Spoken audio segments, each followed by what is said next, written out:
पाकिस्तान की शान है आप, पाकिस्तान की पूरी दुनिया में पहचान है आप, पाकिस्तान की जान है आप, ऑपोजिशन के लिए तूफान है आप, पाकिस्तान के कप्तान हैं आप, पाकिस्तान के खान हैं आप, इमरान खान हैं आप।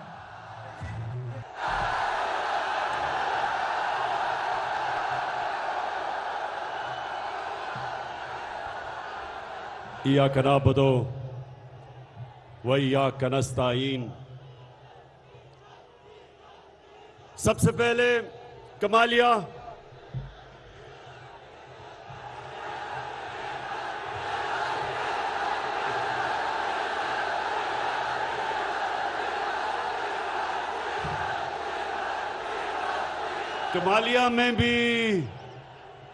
कमालिया में भी डीजल सस्ता हो गया है।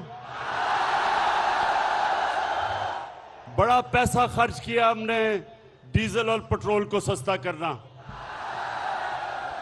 तो मैं सबसे पहले जनाब रियाज फतेहाना साहब आपको आज खराज तहसीन पेश करता हूं।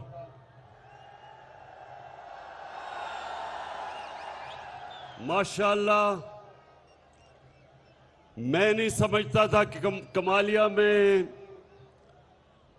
इस तरह का पंडाल आप भरेंगे जिसमें नौजवानों के अलावा हमारी बहनें, हमारी ख्वातीन भी आएंगी। आपको मैं मुबारक देता हूं।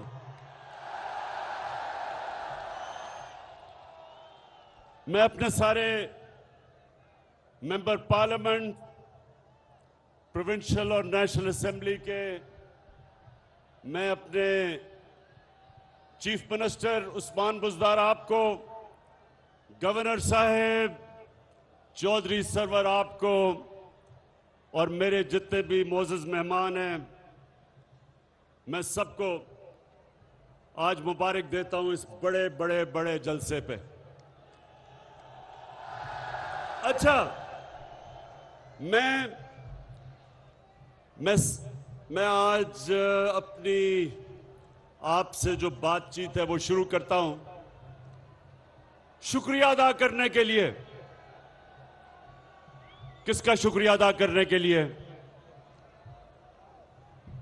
सबसे पहले आसिफ जरदारी, आपका शुक्रिया।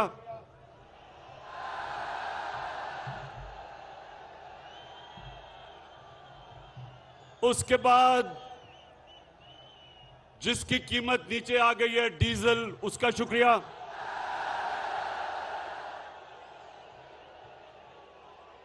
लेकिन सबसे ज्यादा मैं शुक्रिया अदा करना चाहता हूं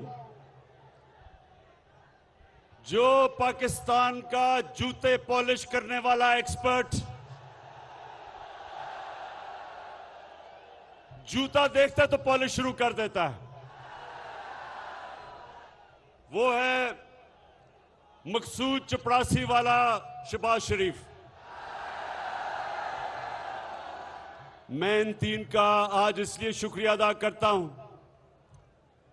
कि इन्होंने, इनकी शक्लें देख के लोगों को इतना खौफ आया कि ये फिर से वापस ना आ जाएं कि अल्लाह ने सारों के दिल मेरी तरफ मोड़ दिए। मैं आपका बहुत बहुत शुक्रिया अदा करता हूं। वो लोग हमारी पार्टी में जो 10 साल से सो गए थे, वो लोग जो तहरीक इंसाफ से दूर हो गए थे, वो ये 3 स्टूजेस की शक्लें देख के सब वापस आ गए हैं। बहुत बहुत शुक्रिया आपका। लेकिन मेरे पाकिस्तानियों, कमालिया के बाशऊर लोगों, मेरा आज का यहां आने का सबसे बड़ा एक मकसद है।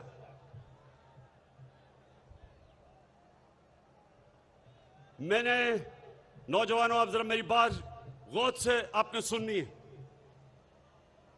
कि मेरी जितनी उम्र है सारी दुनिया फिरा हूं मैं। कोई दुनिया का शायद ही मुल्क है मैं नहीं देखा। बरतानिया का जो सारा निजाम, उनकी जमहूरियत, उनका सारा एडमिनिस्ट्रेटिव सिस्टम, उस कौम का किरदार मैंने बड़े गौर से अंदर से देखा है। शायद ही पाकिस्तान में, बल्कि कोई पाकिस्तान में सियासत नहीं, सियासतदान है ही नहीं ऐसा जो इतना, जिसका गौर से और अंदरूनी मुताला बरतानिया के सिस्टम का जो मेरा है। तो मैं जो आपको नौजवानों, क्योंकि नौजवान आप इस मुल्क का मुस्तकबिल है, तो जो मैं आपको पैगाम देना चाहता हूं वो ये कि जब तक एक कौम अच्छे की और बुरे की तमीज नहीं करती, वो कौम मर जाती है। मौलाना रूमी से किसी ने पूछा कि मौलाना साहब एक कौम कैसे मरती है, तो मौलाना रूमी ने कहा कि दो दरख्तों की मिसाल दी। एक बहुत खूबसूरत दरख्त, खुशबूदार, और एक बड़ा बदसूरत दरख्त। कहता इन दोनों दरख्तों के अंदर जब एक कौम फर्क करना खत्म हो जाता है, यानी कि अच्छे और बुरे की कौम तमीज खत्म करती है, मर जाती है। जो वो माशरा मैंने अंदर से देखा है, नौजवानों, जो माशरा मैंने देखा है, अल्लाह का हुक्म है कुरान में, बार बार अल्लाह ने हुक्म दिया कुरान में, अमर बिल मारूफ। उसका हुक्म यह है कौम को, हुकूमत को नहीं। हुकूमत को उसने कहा कि कानून की बालादस्ती कायम करो, इंसाफ दो, फलाई रियासत बनाओ, इंसानियत का निजाम लेके आओ, जो आपका कमजोर तबका उसकी मदद करो। लेकिन अवाम को अल्लाह ने हुक्म दिया है कि तुम अच्छाई के साथ खड़े हो और बुराई के खिलाफ जहाद लड़ो। अल्लाह ने इंसानों को ये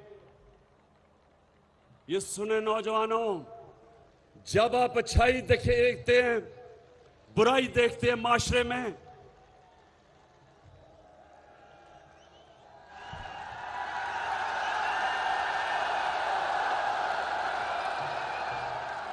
जब आप माशरे में अच्छाई और बुराई देखते हैं, तो अल्लाह ने आपके हाथ में यह फैसला नहीं छोड़ा कि मैं ना अच्छाई की तरफ ना बुराई की तरफ, मैं न्यूट्रल हूं। न्यूट्रल का उसने फैसला इंसान को नहीं दिया, या आप इधर हैं या उधर हैं। जब आप ये देखते हैं कि इस मुल्क के वो सबसे बड़े चोर जो 30 साल से इस मुल्क को लूट रहे हैं, जिनके ऊपर नैब में केसेस हैं,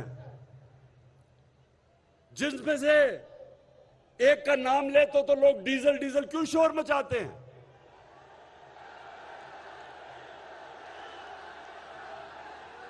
लोग इसलिए शोर मचाते हैं कि सियासत करते हो इस्लाम के नाम पे और अपना जमीर बेचते हो डीजल के परमिट के ऊपर।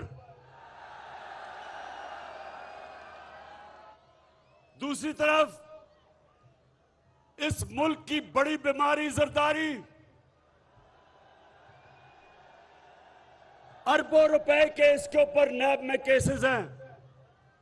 और कौन से केसेस हैं? फेक अकाउंट्स के, जाली अकाउंट्स, इन्होंने चोरी का पैसा जाली अकाउंट्स में डाल के बाहर भेजा। अरबों रुपए के केसेस पड़े हुए नैब में। और तीसरा, चेरी ब्लॉसम्स। आपको पता है चेरी ब्लॉसम ज्यादा, जूता ज्यादा चमकता है उससे। तो चेरी ब्लॉसम शरीफ अब शहबाज शरीफ का सुन लो। एक दिन पता चलता है कि इसका चपड़ासी जिसका नाम मकसूद था, उसके बैंक में सिर्फ 375 करोड़ रुपया आ जाता है और सारे नौकरों के बैंकों में 1600 करोड़ रुपया आ जाता है। अब इसका केस लगा हुआ है, इसके केस का फैसला होना है। अभी तक बचता रहा है। कभी कमर में दर्द हो जाती है, कभी वकील नहीं आता, कभी जज को टाइम ले लेता है। इसको भी पता है कि इसका टाइम आने वाला है। इसको पता है कि अगर ये इमरान खान और थोड़ी देर चल गया तो शहबाज शरीफ ने जेल में जाना है। और फिर एक चौथा फनकार है। चौथा फनकार वो है, वो कौन है वो चौथा फनकार?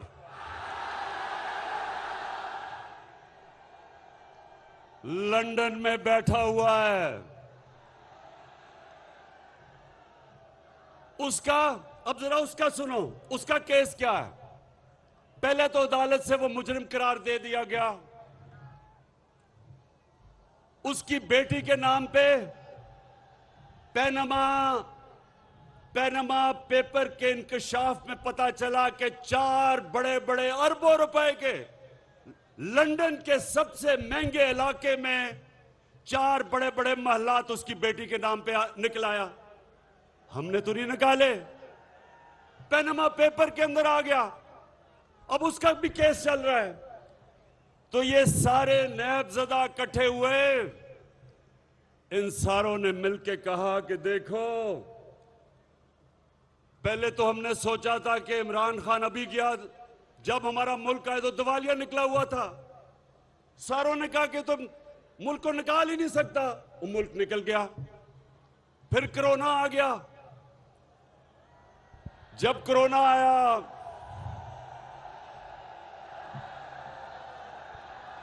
कमालिया, माशाल्लाह बड़ा शऊर है आप में, नौजवानों बड़ा शऊर है। शहबाज शरीफ उस वक्त लंदन में बैठा हुआ था।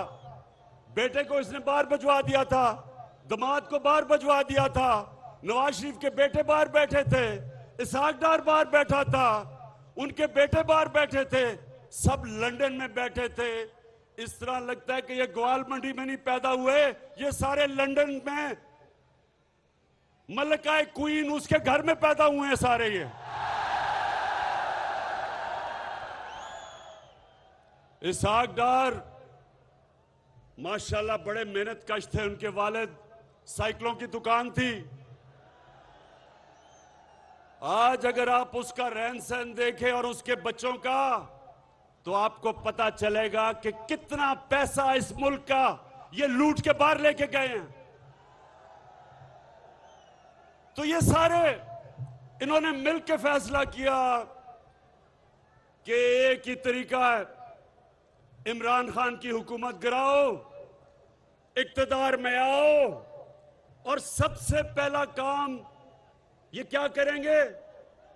क्या बैठे हैं, क्या काम करेंगे? नैब को खत्म करेंगे, अपने करप्शन केस खत्म करेंगे। पहले उन्होंने पूरी कोशिश की कि इमरान खान इनको एनआरओ दे देगा। मुशर्रफ ने इनको एनआरओ दे दिया।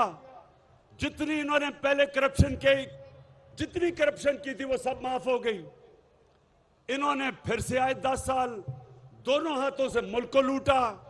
केस इनके तब बने और जोर इमरान खान पे लगा रहे हैं कि अगर आपने अगर आपने हमें करप्शन केस माफ ना किए तो हम आपकी हुकूमत ही चलने देंगे। मैं बार बार ये 3 चूहों को पैगाम दे रहा हूं कि हुकूमत जानी तो मामूली चीज है। थ्री स्टूजेस, चूहे तो बड़ी चूहो,